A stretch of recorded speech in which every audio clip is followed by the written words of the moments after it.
Praise the Lord. என்னடா உலகம் இது, இங்கெல்லாம் வாழ்றதுக்கு நரகமே எவ்வளவோ மேலுன்னு நினைக்கிறீங்களா? அப்போ நரகத்தை பத்தி உங்களுக்கு தெரியுமா? நரகத்துல எத்தனை இடங்கள் இருக்குன்னு தெரியுமா? ஓகே, தென் கொஞ்சம் தெரிஞ்சுக்கோங்க. நரகத்துல 4 இடங்கள் இருக்கு. 1 பாதாளம், 2 முடிவில்லா குழி, 3 அந்தகாரம், 4 அக்கினி கடல். சரி, இத பத்தி நம்ம கொஞ்சம் டீட்டெயில்டா பார்ப்போம். பாதாளத்திலேயே 2 டைப்ஸ் இருக்கு. ஒன்று மேல் பாதாளம், மற்றொன்று கீழ் பாதாளம். இத ஈஸியா அண்டர்ஸ்டாண்ட் பண்ணிக்கிறதுக்காக ஒரு கதையை உங்களுக்கு சொல்றேன். லூக்கா 16:19-30 வரை. ஒரு பணக்காரன் மற்றும் ஏழையின் கதையை பார்க்கலாம். லாசரு அப்படின்னு ஒரு ஏழை வாழ்ந்து வந்தான். அவன் சரீரம் மொத்தம் பருக்கள். அவன் அந்த பணக்காரனோட வாசல் அருகே கிடந்து அவன் சாப்பிடும்போது கீழே விழுகிற அந்த சாப்பாடை சாப்பிடணும் அப்படின்னு ரொம்ப ஆசையா இருந்தான். அவன் உடம்புல இருந்த பருக்களை நாய் வந்து நக்கும். அந்த அளவுக்கு அவனுடைய கண்டிஷன் ரொம்ப மோசமாக இருந்தது. ஆனா அந்த பணக்காரனோ பல நன்மைகளை அனுபவித்து வாழ்ந்தான். அவன் கையில எவ்வளவு காசு இருந்தாலும் அந்த லாசருவுக்கு அவன் உதவவே இல்லை. ஒரு நாள் 2 பேருக்கும் மரணம் நேர்ந்தது. அந்த பணக்காரன் கீழ் பாதாளத்துக்கு போறான். அங்கு அவன் வேதனைப்படுகிற போது தூரத்துல அப்ரஹாமையும் அவர் மடியில் லாசருவையும் பார்த்தான். அதுதான் மேல் பாதாளம். இப்போ அந்த பணக்காரன் அப்ரஹாமிடம், லாசரு தன் விரலின் நுனியை தண்ணீர்ல முக்கி அத என் நாவை குளிர பண்ணும்படி அவனை அனுப்ப வேண்டும் அப்படின்னு கேக்குறான். அதற்கு அப்ரஹாம் சொல்றாரு, நீ பூமியில நன்மைய அனுபவித்த, இப்போ வேதனைப்படுற. ஆனா லாசருவோ பூமியில தீமைய அனுபவித்தான், இப்போ தேற்றப்படுகிறான். அது மட்டும் இல்ல, அங்க இருந்து இங்க வர கூடாதபடிக்கு நடுவே ஒரு பெரிய பிளவு இருக்குன்னு சொல்றாரு. அப்போ அந்த பணக்காரன், எனக்கு 5 பிரதர்ஸ் இருக்காங்க, அவங்களாவது இங்க வராது இருக்கும்படிக்கு லாசருவ என் தகப்பன் வீட்டுக்கு கொஞ்சம் அனுப்புறீங்களா பிளீஸ்? இங்க நடக்கிறத அவன் சாட்சியா சொல்லட்டும் அப்படின்னு சொல்றான்.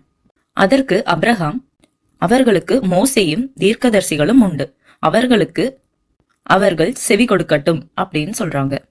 அப்ப அந்த பணக்காரன் சொல்றான், மரித்தோரிலிருந்து ஒருவன் அவர்களிடத்தில் போனால் அவர்கள் மனம் திரும்புவார்கள் அப்படின்னு சொல்றான். அதற்கு அப்ரஹாம், அவர்கள் மோசேக்கும் தீர்க்கதரிசிகளுக்கும் செவி கொடுக்காவிட்டால் மரித்தோரிலிருந்து ஒருவன் எழுந்து போனாலும் அவர்கள் நம்ப மாட்டார்கள் அப்படின்னு சொல்றாரு. இப்போ இந்த கதையில வர கீழ் பாதாளம் தான் நரகமா, மேல் பாதாளம் தான் சொர்க்கமா, நாம மரித்ததற்கு பிறகு எங்கே போவோம் அப்படின்னு பல கேள்விகள் உங்க மைண்ட்ல வருதா? இப்போ அத பத்தி கொஞ்சம் டீட்டெயில்டா பார்ப்போம். மேல் பாதாளம் ஆதியாகமம் 44:29 யோபு 14:13 இத பத்தி சொல்லியிருக்கு. எது மேல் பாதாளம்? பழைய ஏற்பாடின் காலத்தில் பரிசுத்தவான்கள் மரித்த பின்பு சென்ற இடம். அதோட எக்ஸாம்பிள தான் இப்ப நம்ம பார்த்தோம். அப்ரஹாம் மரித்த பின்பு தேற்றப்பட்ட இடத்தில் இருந்தார், லூக்கா 16:25. பட் அவரோட ஆசை என்னவா இருந்துச்சு?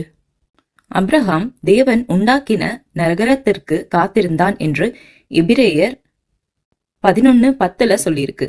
எனினும் அடையாமற் போனார்கள், விசுவாசத்தோடே மரித்தார்கள் என்று எபிரேயர் 11:13 சொல்லியிருக்கு. ஏன் அவர்கள் அடையவில்லை? அவர்கள் நீதிமானாகத்தானே வாழ்ந்தார்கள். ஏனென்றால் பழைய ஏற்பாடின் காலத்தில் இயேசுவின் ரத்தம் சிந்தப்படவில்லை. சோ அவர்கள் பாவங்கள் இயேசுவின் ரத்தத்தால் கழுவப்படவில்லை. சோ அதனாலதான் அவங்க மேல் பாதாளத்துல இருந்தாங்க. 1 யோவான் 2:2 படி இயேசு இந்த பூமியில் வந்து மனிதர்கள் பாவத்திற்காய் பலியானார். அப்போ என்ன நடந்துச்சுன்னா, மேல் பாதாளத்தில் இருந்த அனைத்து பரிசுத்தவான்களையும் இயேசு மரித்த பின்பு அவருடன் பரதேசியில் கொண்டு போய் விட்டார், அதாவது பாரடைஸுக்கு போயிட்டாங்க. இத பத்தி எபேசியர் 4:8 சங்கீதம் 68:18 சகரியா 9:11 சொல்லியிருக்கு.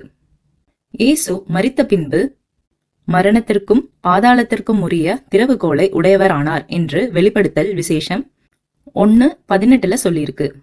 அப்புறம் என்ன நடந்ததுன்னா, மத்தேயு 27:52-53 படி கல்லறைகளும் திறந்தது, மரித்த அநேக பரிசுத்தவான்களுடைய சரீரங்களும் எழுந்தது. அவர் மரித்து உயிர்த்தெழுந்த பின்பு இவர்களும் அவருடன் பரதேசிக்கு போனார்கள். மேல் பாதாளத்தை பத்தி சுருக்கமா சொல்ல போகணும்னா, ஏசப்பா மரணத்தை வென்று உயிர்த்தெழுந்த பின்பு அவர் கையில ஒரு கிஃப்ட் கிடைக்குது. அது என்னன்னா, ஒரு கீ. அந்த கீ என்னன்னா மரணத்திற்கும் பாதாளத்திற்கும் உரிய திறவுகோல். அது கிடைச்ச உடனே மேல் பாதாளத்தில் சிறையாக இருந்த பரிசுத்தவான்களும் கல்லறையில் சிறையாக இருந்த அநேக பரிசுத்தவான்களும் விடுதலை ஆனார்கள். அவர்களை இயேசு அவருடன் பரதேசிக்கு கொண்டு போனார். அதாவது பாரடைஸுக்கு போயிட்டாங்க. இப்போ மேல் பாதாளத்துல யாரும் இல்லை. அடுத்தது தாழ்ந்த பாதாளம். இத பத்தி சங்கீதம் 86:13 உபாகமம் 32:22 நீதிமொழிகள் 15:24 சொல்லப்பட்டிருக்கு. எது தாழ்ந்த பாதாளம்? வேதனை நிறைந்த அக்கினி ஜாலை என்று லூக்கா 16:24 நம்ம தெரிஞ்சுக்கலாம். தாழ்ந்த பாதாளத்தில் யார் இருந்தார்கள்? 1 பேதுரு 3:19-20 படி காவலிலுள்ள ஆவிகள் என்றால் யார்? பழைய ஏற்பாட்டின் காலத்தில் கீழ்ப்படியாமல் போனவர்கள். எக்ஸாம்பிளா சொன்னா நோவா காலத்தில் கீழ்ப்படியாமல் போனவர்கள். 1 பேதுரு 3:19-20 இத பத்தி சொல்லியிருக்கு. அடுத்தது ஐஸ்வர்யவான். லூக்கா 16:20-25 இருக்கிற வசனங்கள்ல நம்ம அதை படிக்கலாம். அடுத்தது இரண்டாவது இடம், முடிவில்லா குழி. இத பாட்டம்லெஸ் பிட் என்றும் அபிசஸ் என்றும் பாதாள குழி என்றும் சொல்லுவார்கள். லூக்கா 8:31 அநேக பிசாசுகள் பிடித்த ஒரு மனிதன் இருந்தான். அது இயேசுவினிடத்தில் தங்களை பாதாளத்திலே போக கட்டளை இடாதபடிக்கு அவரை வேண்டிக் கொண்டன அப்படின்னு எழுதியிருக்கு. அப்போ இந்த பூமியில உலாவுகிற அசுத்த ஆவிகள் ஏன் அந்த பாதாளத்திற்கு போக பயந்தது? அங்கு என்ன இருக்கும் என்பதை பற்றி கொஞ்சம் டீட்டெயிலா பார்க்கலாம். வெளிப்படுத்தல் விசேஷம் 9:1-6 வரை. இப்பொழுது இந்த பாதாள குழி அடைக்கப்பட்டிருக்கிறது. 5வது தூதன் எக்காலம் ஊதப்படும் போது, அதாவது மகா உபத்திரவ காலத்தில் பாதாள குழி திறக்கப்படும். உடனே புகையும் வெட்டுக்கிளிகளும் வரும். அந்த வெட்டுக்கிளிகளுக்கு தேள்களின் வல்லமைக்கு ஒப்பான வல்லமை கொடுக்கப்பட்டது. பூமியின் புல்லையும் பசுமையான எந்த பூண்டையும் எந்த மரத்தையும் இது சேதப்படுத்தாது.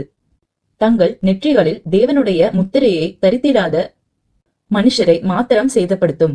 மனிதர்கள் சாக மாட்டார்கள். 5 மாத அளவும் அவர்களை வேதனைப்படுத்தும். அந்த வேதனை தேளானது மனுஷரை கொட்டும்போது உண்டாகும் வேதனையை போலிருக்கும். அந்த நாட்களில் மனுஷர்கள் சாவை தேடியும் அதை காணாதிருப்பார்கள் என்று எழுதியிருக்கிறது. இப்ப புரிஞ்சுச்சா ஏன் அந்த அசுத்த ஆவிகள் அங்க போக பயப்பட்டது என்று? சரி, அப்போ இந்த அசுத்த ஆவிகள் எதுவரைக்கும் இந்த பூமியிலிருந்து ஜனங்களை மோசம் போக்கும்? வெளிப்படுத்தல் விசேஷம் 20:1-2 இயேசுவின் பகிரங்க வருகைக்கு பிறகு 1000 இயர்ஸ் இந்த அசுத்த ஆவிகள் இந்த முடிவில்லா குழியில் கட்டி வைக்கப்படும். எதுவரை? வெள்ளை சிங்காசன நியாயத்தீர்ப்பு வரை. தற்பொழுது முடிவில்லா குழியில் யாரும் இல்லை. அது இயேசுவின் பகிரங்க வருகையில் திறக்கப்படும். அதுவரை இந்த அசுத்த ஆவிகள் பூமியில் உலாவிக் கொண்டு இருக்கும். அடுத்தது இடம் 3, அந்தகாரம். இதனை டர்டரஸ் என்று சொல்லுவார்கள். இந்த இடத்துல இப்பொழுது யார் இருக்காங்கன்னா 2 பேதுரு 2:4-6 பாவம் செய்த தூதர்களை தேவன் தப்ப விடாமல் அந்தகார சங்கிலிகளினாலே கட்டி நரகத்திலே தள்ளி நியாய தீர்ப்புக்கு வைக்கப்பட்டிருக்கிறார்கள். அட, யார் இந்த பாவம் செய்த தூதர்கள்? அவங்க அப்படி என்னதான் செஞ்சாங்க? ஆதியாகமம் 6:2-4 இத பத்தி சொல்லியிருக்கு. தேவகுமாரர் மனுஷகுமாரித்திகளை அதிக சௌந்தரியம் உள்ளவர்கள் என்று கண்டு அவர்களுக்குள்ளே தங்களுக்கு பெண்களை தெரிந்து கொண்டார்கள். அவர்களுக்கு பிறந்த குழந்தைகள்தான் நெஃபிலியம் என சொல்லப்படும் ராட்சச இனம். இது பூமியில் தோன்றினது. இந்த தேவதூதர்கள் தான் பாவம் செய்த தூதர்கள். அடுத்தது இடம் 4, அக்கினிக்கடல். இத 2வது மரணம் என்றும் ஜெஹென்னா என்றும் சொல்லுவார்கள். வெளிப்படுத்தல் விசேஷம் 21:8 இத பத்தி சொல்லியிருக்கு. மத்தேயு 25:41 இது சாத்தானுக்கும் அவன் தூதர்களுக்கும் உண்டாக்கப்பட்டது. இது நித்தியமாக தண்டனை பெறும் இடம். இது வெள்ளை சிங்காசன நியாய தீர்ப்புக்கு பின்னால் திறக்கப்படும். தற்பொழுது இங்கு யாரும் இல்லை. சோ அட் லாஸ்ட் நான் என்ன சொல்ல வர்றேன்னா, நரகத்துல 4 இடங்கள் இருக்கு. 1 பாதாளம். அதுல 2 டைப்ஸ் இருக்கு. மேல் பாதாளம் 1, கீழ் பாதாளம் 1. மேல் பாதாளத்துல பழைய ஏற்பாட்டின் காலத்தில் பரிசுத்தவான்கள் மரித்த பின்பு சென்ற இடம். இயேசு மரித்து உயிர்த்தெழுந்த பிறகு அவர்களை பரதேசிற்கு கொண்டு போய்விட்டார். அதாவது பாரடைஸுக்கு போயிட்டாங்க. தற்பொழுது மேல் பாதாளத்துல யாரும் இல்ல. அடுத்தது கீழ்பாதாளம். இது வேதனை நிறைந்த அக்கினி ஜுவாலை. இங்கு பழைய ஏற்பாடு காலத்தில் கீழ்ப்படியாமல் போனவர்கள் இங்குதான் இருக்கிறார்கள். அடுத்தது 2வது இடம், முடிவில்லா குழி. இப்பொழுது பூமியில் இருக்கிற அசுத்த ஆத்துமாக்கள் இயேசுவின் பகிரங்க வருகைக்கு பிறகு 1000 ஆண்டுகள் இந்த முடிவில்லா குழி எனப்பட்ட இடத்தில் கட்டி வைக்கப்படும். எதுவரை என்றால் வெள்ளை சிங்காசன நியாய தீர்ப்பு வரை. தற்பொழுது இங்கு யாரும் இல்லை. அடுத்தது இடம் 3, அந்தகாரம். இங்கு பாவம் செய்த தூதர்களை தேவன் சங்கிலிகளால் கட்டி வைத்திருக்கிறார். இவர்களும் நியாய தீர்ப்புக்காக வைக்கப்பட்டிருக்கிறார்கள். அடுத்தது இடம் 4, அக்கினிக்கடல். இது சாத்தானுக்கும் அவன் தூதர்களுக்கும் உண்டாக்கப்பட்ட இடம். வெள்ளை சிங்காசன நியாய தீர்ப்புக்கு பின்னால் தான் இது திறக்கப்படும். பாவம் செய்த சாத்தானையும் தூதர்களையும் நித்தியமாக இந்த அக்கினிக்கடலில் போடுவார். தற்பொழுது இங்கு யாரும் இல்லை. ஓகே, இப்ப சொல்லுங்க, உங்களுக்கு நரகத்துக்கு போகணுமா சொர்க்கத்துக்கு போகணுமா? நரகம் எவ்வளவு கொடூரமானதுன்னு பாத்தீங்களா? இந்த நரகத்திற்கு யாரெல்லாம் போவாங்கன்னு நெக்ஸ்ட் வீடியோல பார்க்கலாம். எந்த கஷ்டமான சூழ்நிலைகள் வந்தாலும் நல்லதையே பண்ணுங்க, நரகத்திற்கு தப்புங்க என்று சொல்லி இந்த வீடியோவை நான் முடிச்சுக்கிறேன். Then okay, bye bye, see you in next video.